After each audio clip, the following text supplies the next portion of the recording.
welcome back to another week of super, high-tech recording of this video. So anyway, let's talk about some of the best villains in Doctor Who. And in particular, I think definitely one of the top 3 villains of Doctor Who, the whole Doctor Who universe, is the Weeping Angels.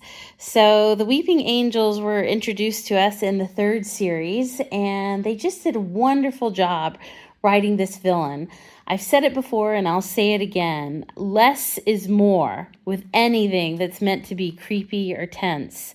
The more elaborate a monster gets, the less creepy it somehow becomes. So, anywho, getting back to the Weeping Angels, the genius of this particular monster is how it gets you. It doesn't chase you with an axe or anything common like that. It simply sneaks up to you literally in the blink of an eye. And further to that, it doesn't even actually kill you. It just sends you back in time. So it's like, when you think about it, that would actually be terrifying. You wouldn't know anyone. You wouldn't know any place around you. You'd be utterly and completely lost. People would think you were crazy if you explained what happened. I mean, really, it really would be terrible. So the Weeping Angels were wonderfully terrifying villains. The problem is when writers can't just let something be. They have to add to it. They call it development. But really, the more they add to a character, the less threatening they become. This came to a head for me in the revolution of the Daleks when they have the Doctor negotiating with Angel Bob.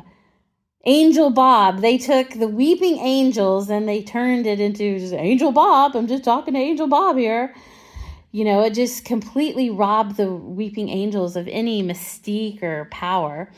So I think the best thing a writer can do with a monster is to just keep them in the shadows. The more you explain and expand on a character, the easier it becomes to just, formulate a way to beat them. So I say the best monsters are those who just can't be beaten. When the protagonist wins at the end of a story, it should just, unpopular opinion, it should just because of sheer dumb luck. It leaves the story open for a continuation, and it keeps your villain terrifying. So, yeah. Anyway, let me know if you agree.